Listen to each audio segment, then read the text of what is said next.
Hey everybody, my name is Brent, and welcome to the show. You're listening to the LJS podcast, episode number 9, where today we're going to be talking about the how and the why of jazz composing. So today's episode is all about composing music, how to do it, why jazz musicians should be doing it. And we're especially thrilled to have back special guest saxophonist Josiah Bornasian to talk more about this with us. He's an expert composer, really couldn't think of anybody too much better to talk about this subject. So very excited to have Josiah back on the show, and we hope you'll stick around and listen to what he has to say.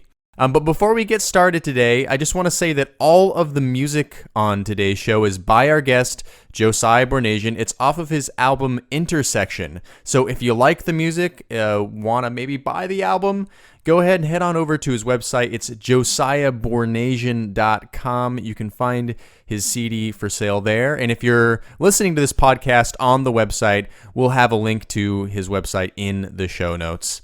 And one other thing before we get started with this episode today, if you find some value in today's show and you get something out of it, consider adding value back. This podcast is 100% supported by listeners like you. So if you're on the website, we have a support button below the player. If you'd like to leave us a donation, it could be one time or reoccurring. It really helps us produce this podcast and keep it going. And so we really appreciate your support. And if you're not on the website, you can go to www.learnjazzstandards.com/support and you can leave us a donation there. Okay, so I want to go ahead and jump on to this episode. We're going to talk about composing today. Super excited. So let's get on Josiah Bornasian.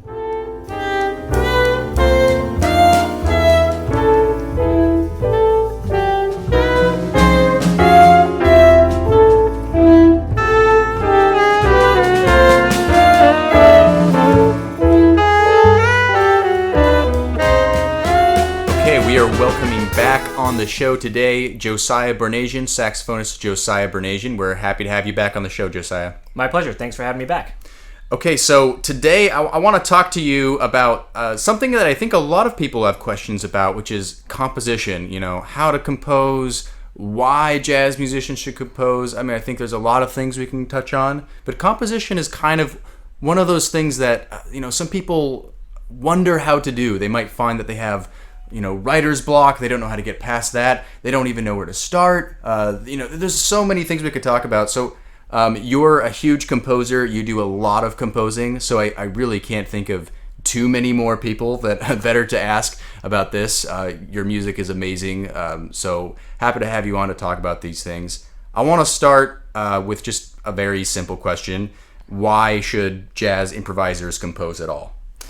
Well, that's a great question, and obviously, I consider myself to be a composer. Like if you go on my website, I sort of present myself as, Josiah Bornasian, saxophonist, composer, and educator. Right. So I think it's an important part of my identity, and it should be an important part of basically any musician's identity. So first of all, in general music terms, the idea of specialization, the idea that there are some people who perform, there are some people who compose, is a relatively modern concept. So if you think about someone like Mozart, for example, we tend to think of him today as a composer, but he was also a performer, and also, according to contemporary sources, was a great improviser. Right. And he would compose music and publish it, but he would also perform his own works. And in the jazz tradition, it's really not that differently. The only difference is that perhaps the earlier performers who were not necessarily literate, meaning that they were not necessarily trained in how to read and write music notation, they perhaps wouldn't write down their compositions, but most, if not all, of the great jazz performers were composers and performers. And composition and improvisation are really interrelated skills. So whatever you're working on as an improviser is sort of like fuel that will help you become a better composer, and vice versa. Whatever compositional activities you do will improve your improvisation. I mean, technically, improvising is just composing on the spot anyways, right? If you want to boil it down to that. Absolutely. And all composition are taking improvisations or ideas that you sort of spontaneously created and writing them down and then editing them and crafting them a little bit more. So they're super interrelated skills. And again, whatever you do to work on one, it's going to complement and improve your abilities on the other. Plus, it's just fun. And like I also said, it's a big part of the tradition too. So you're missing out on a lot of fun, a lot of potential growth opportunities, and you're missing out on a potential important part of the music tradition if you're just specializing on one thing and not letting yourself get the benefits of being involved in the other activity. Right. Okay. All right. So what about, okay, let's say someone listening right now literally has never composed a piece in their entire life, and they're wondering, how the hell do I start to write a song?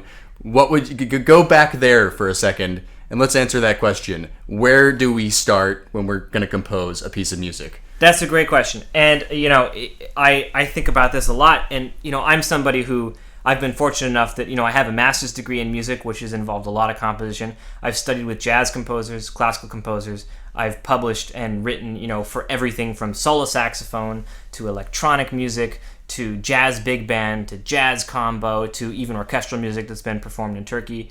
So, and even with all that, I still struggle with this question sometimes. I mean, it's hard to start. In short, composition starts with your imagination.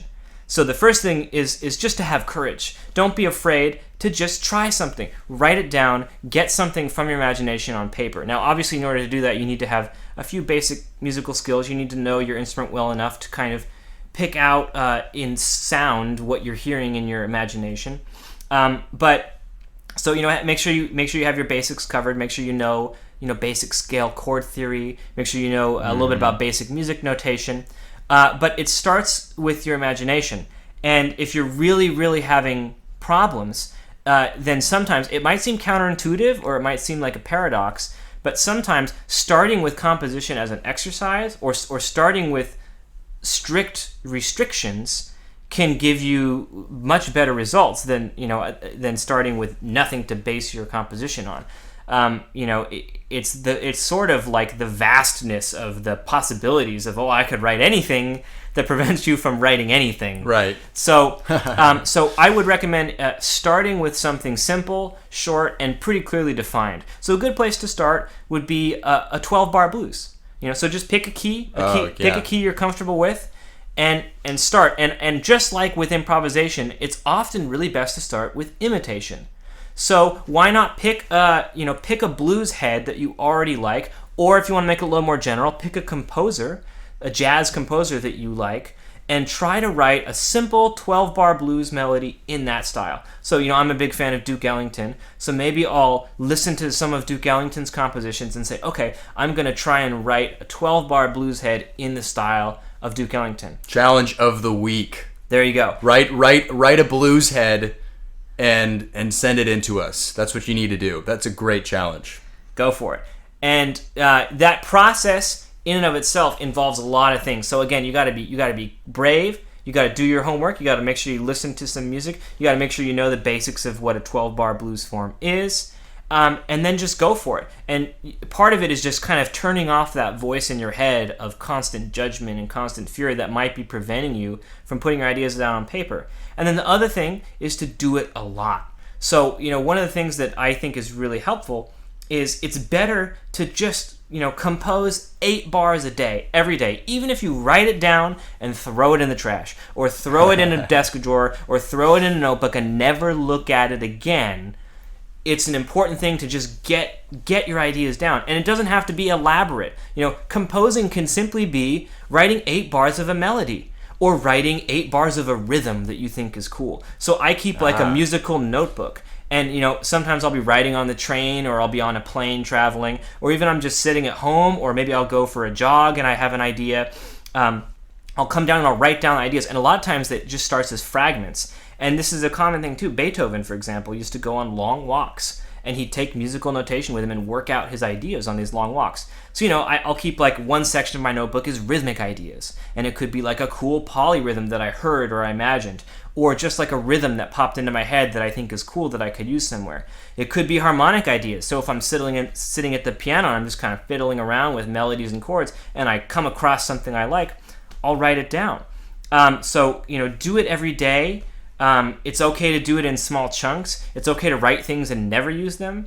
But so again, starting with imitation, starting with simple ideas, and then eventually expanding it into more complex compositions is a good way to go. And also, don't be afraid to give yourself sort of arbitrary restrictions to help get the ideas flowing and to help get you somewhere to start. Just like we do with working on a tune. You start with a restriction, like, okay, I'm going to play the head of the tune, and then I'm going to, maybe I'm going to walk a bass line for a chorus or two as I'm trying to learn the harmony of the tune. And then maybe I'll arpeggiate the chords of the tune, and then eventually you get to actually just kind of blowing over the tune. But you start with kind of giving yourself some practicing restrictions that help you to get comfortable with the tune. Same thing with composition. So start by writing a 12-bar blues. Or, you can get more creative with your restrictions. So why don't you start by writing a modal tune? That's another good way to start. Write a tune that's only got 2 or 3 chords. Maybe they're all minor chords, or maybe they're all sus chords, and just putting together a melody with harmony. Or start by, just writing a tune in like a 32-bar standard AABA format. So giving yourself restrictions can help you get started. I like how you keep saying start by doing, because I think that's the hardest part for me is the start.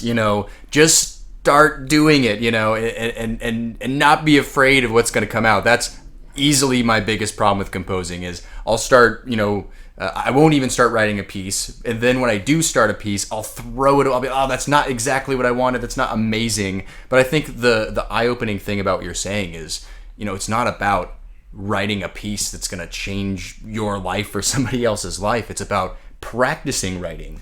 Absolutely. And eventually you're going to come up with something that you love, but nothing comes by just, magically snapping your fingers and a masterpiece is born. It doesn't work that way. Yeah, right? Your imagination and your tastes and all that, they're great, but you have to put it into practice at some point. And just like playing, it's a journey. It's a journey. Right. And the process of learning how to compose involves just kind of getting your hands dirty and doing it. And again, turning off that judgmental voice, at least at first. Just get a bunch of ideas down on paper. Maybe you take a break from it for a day or two or an hour, come back to it, and then you can kind of let your musical, the arbitration of your musical tastes and your musical knowledge, then you can maybe kind of let it creep in and say, okay, so now let me take a look at it, maybe with a little bit more analytical or judgmental approach. But I'm the same way. I think it's a common problem. The hardest thing is to get started. But once you get started and you have something to work with, that's when the most exciting process of composition for me comes, which is crafting an idea and figuring out what am I really trying to say with this composition and how can I turn it into something potentially unique or special, but it doesn't have to be like, you said, it doesn't have to be groundbreaking, just something that's meaningful, that I enjoy. And again, that's like the point of composition, is you write something down because you've stumbled upon an idea, musical idea that you feel expresses something that's worth repeating. That's why we compose.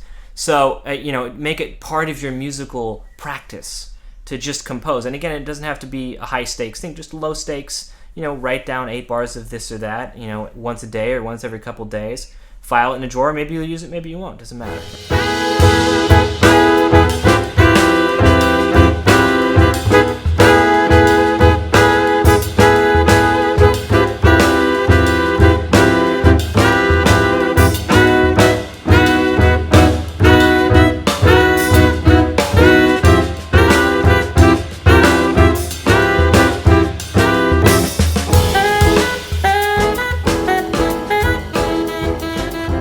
So I was going to ask you a question. I was going to ask you, like, do you start with writing like the harmony when you're going to write a song? Do you start with a melody? What do you start with? But I think you kind of answered my question while we were talking, and it seems to me like you start with any idea you have. Like if you have a great rhythmic idea, all of a sudden it's like, hey, I think a song's born. Or you have a great melody, you'll be like, that's another great idea. Or that chord progression I just came up with is awesome, and then you base a song. Is that kind of how it works for you, or? Yeah, it can start with anything. So a lot of we already talked about the connection between composition and improvisation. A lot of my compositions start with improvisations. So I'll sit down with my horn. I'm a saxophone player, or I'll sit down at the piano and I'll just kind of improvise and fiddle around until I stumble upon something that I like. And like you said, it could be anything. It could be a rhythmic idea, it could be a melodic idea, it could be a harmonic idea. Occasionally, I get these flashes of kind of insight or inspiration where I'll hear a whole sort of a composition as one cohesive unit, but those are kind of special occasions. Most of the time I hear one part, so like I'll hear a harmony that I like, and then I'll write that down and craft it, and then I'll add a melody, or sometimes I'll start with a rhythm that I really like, and then I'll write that down and incorporate melodic and harmonic elements. And every now and again, I'll come from a place of more abstract. So I'll have like a vibe or a mood or an emotion I'm trying to convey, and experiment with improvisation until I kind of get close to it, and then write some of those ideas down and craft them. But really, you can expand. The better you get at composition, the more you practice it, you can expand your source of inspiration. Every single element of the aspects of music can be a source of inspiration. You could use just a timbre, like a tone quality, as a source of inspiration, or dynamics, loud and soft and changing dynamics, form, instrumentation, meaning who's playing, like who's in your band. You could write a composition for bass and guitar and steel drums or something wacky if you wanted to.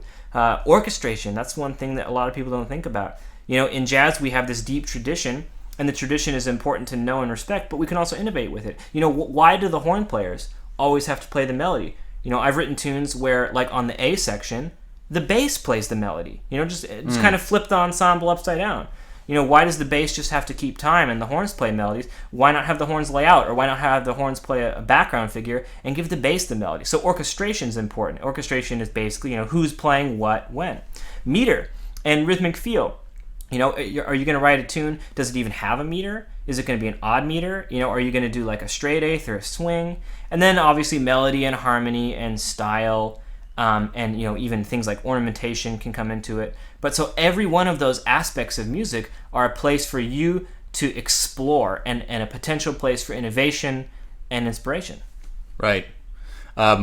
One thing that caught my ear while you were talking is you were talking about creating, like thinking of a vibe and creating from there, and I couldn't help but think, because for me I play and I compose and I improvise out of probably too much of a hyper emotional side rather than thinking anyways, and so a lot of times when I write, I actually tend to think about times in my life, or even specific people. I wrote a song based off of the singer-songwriter Elliott Smith. I don't know if you know about Elliott Smith. Oh, yeah, he's great. Really deep, dark Right, composer. Definitely deep and dark. Yeah, great. If you haven't checked out Elliott Smith, check him out.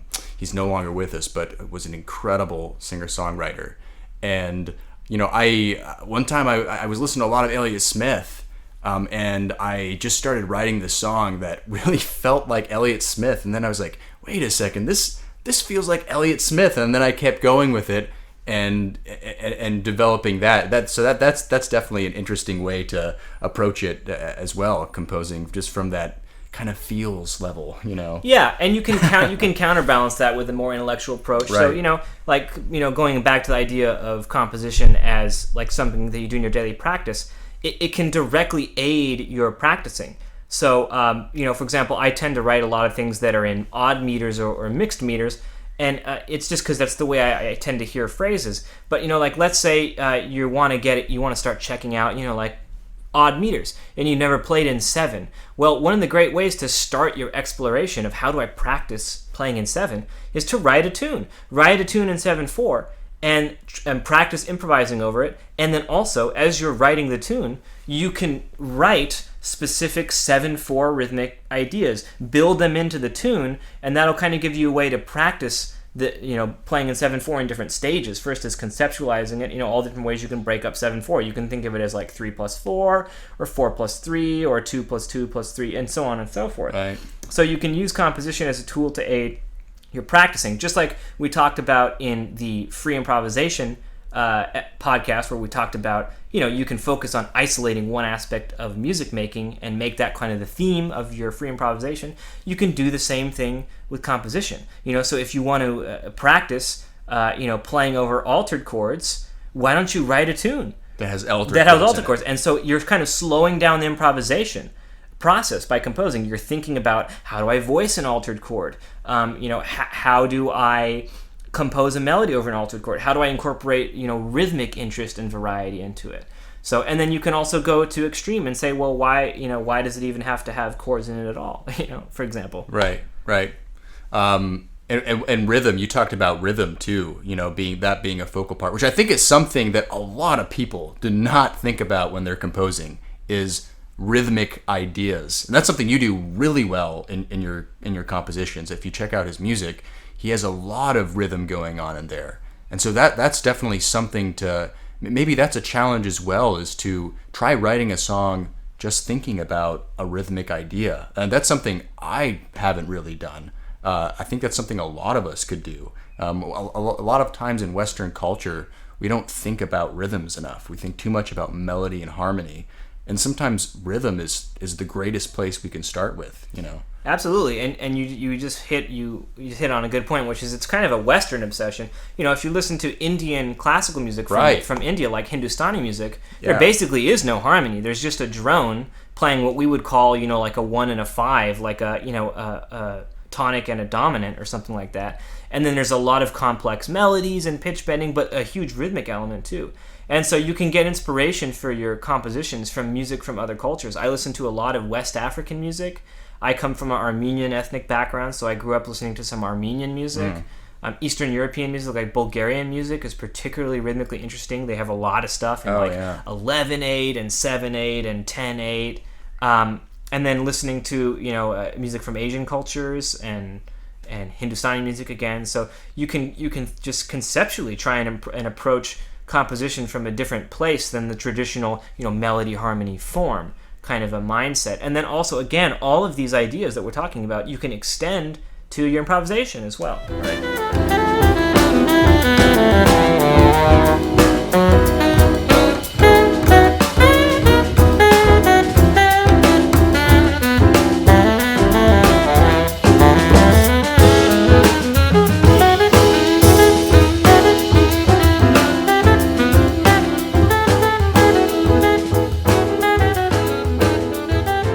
Okay, true or false question for you.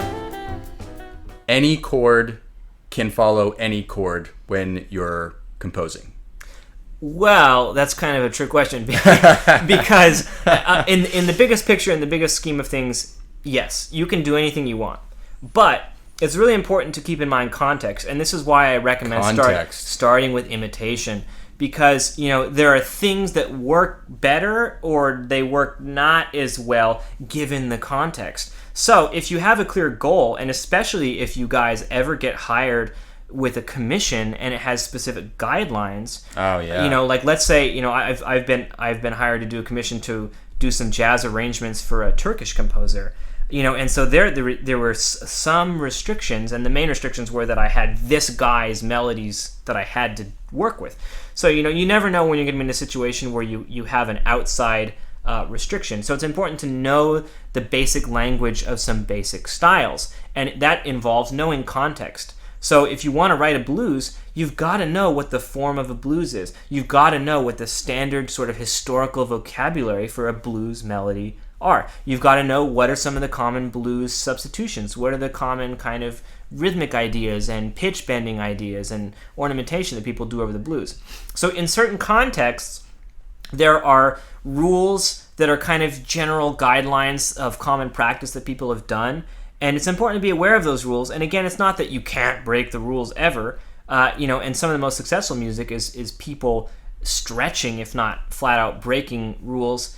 But it's about having that awareness of the context and what's appropriate. So in general, yes, it's a free country, it's a free music, you can do whatever you want, but it's always important to be aware of context. And the most important context always is what you want to express. Right. So if you're trying to express a specific thing and your melodies or chord progressions or anything are counterproductive to what you're trying to express, then obviously you want to avoid that or change it. That's a good point you brought up too about if you ever actually if you ever did get to that point where you were composing music, being hired to compose music, you kind of have to know what context you're working out of, and that's definitely one thing. Or even if you just get a gig, like let's say, a lot, almost all of us do gigs at some point that are not necessarily our main style. What if somebody hires you for a Dixieland gig and you want to have some original music in addition to just, always playing When the Saints Go Marching In? Right. You've got to then have the skill set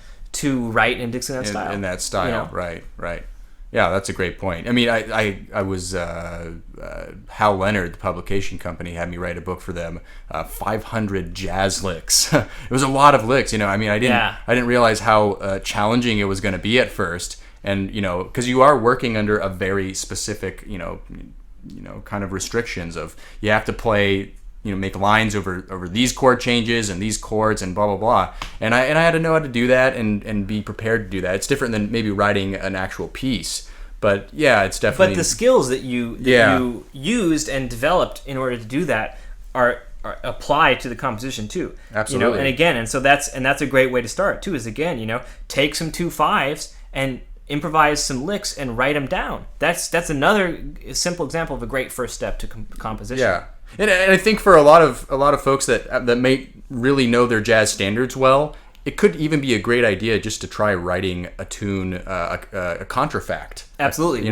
Which is basically, take the chord progression of a tune that you already know. I don't know, All the Things You Are, All of Me, whatever, Blue Bossa, you name the tune that you know, and just write your own melody over top of that song. I think that can be a really great starting point. Or like you said before, a blues. Just a blues. It's a rich part of the jazz tradition. I mean, essentially every single blues head is basically a contrafact on whoever came up with the blues form, way back in the day. Every single rhythm changes is a contrafact on George Gershwin's I Got Rhythm. And then there's tons of other examples. The first one that comes to mind is you might know the Thelonious Monk tune Evidence, which is a contrafact on Just You, Just Me, which is one of those Monk puns, just us, just as evidence. But right, yeah. That's where he came up with the title. But so, yeah, contrafact is another great place to start. If for no other reason, then it's such a deep part of the jazz tradition. Right, okay. All right, before we let you go, Josiah, any practicing tips for saxophonists, or not just saxophonists, any jazz musician out there? I would just say make sure you cover your bases. I'm the kind of person that I like to spend extra time on the fundamentals. All my favorite musicians, and this goes for anything too. Fundamentals. All my favorite athletes, you can watch them before and after games. They're the guys who are the top of the top of the top. They're the guys who spend an extra 10, 20, 30 minutes on the fundamentals when everyone else has already gone to the locker room. They do the extra jogging, they do the extra warm-ups, they do the extra cool down. So I spent a lot of time just working on my sound, and it's something that I'm never going to stop doing. Some days 50 to 75% of my practicing is just on my sound, long tones and basic technique things like tonguing, and you can expand that any instrument, just working on your sound, working on your articulation, working on your time.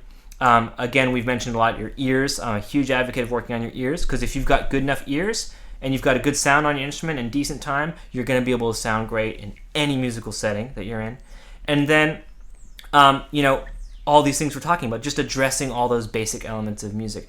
Timbre, your sound, dynamics, having control over the loud and soft of your instrument, having control over different meters and rhythmic feels, melody, harmony. So, I'm a big advocate of creative practicing. So whatever practice regimen or routine you can come up with that allows you to creatively address those fundamentals, I think is the best way to go. Great advice. Well, Josiah, thanks for being on the show again. We always love having you. It's been a great time having you talking about this stuff. Composition is, really one of your the awesomest things about you as a musician. So it's great to get some insight from you. Well, thank you, and thanks for having me.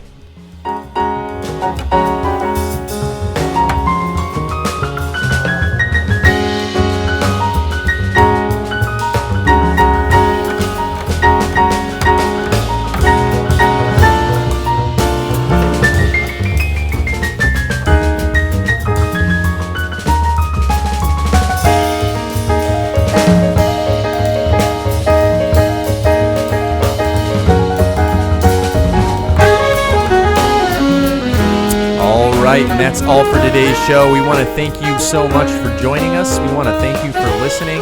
And if you have anything to add, if you have any comments to make, maybe you have something to say about how you compose music, we'd love to hear from you. So if you're on the website, leave us a comment in the comment section below. And again, all the music on today's show is by Josiah Bornasian, his album Intersection. So go ahead and check that out at josiahbornasian.com. And remember, if you got anything out of today's episode, maybe you got some value from it, consider adding value back. Feel free to support us by clicking the support button below, or if you're not on the website, go to learnjazzstandards.com/support. We really appreciate you supporting the production of today's podcast. So we're going to be coming out with episode number 10, the big 10 next week. We'll see you back then.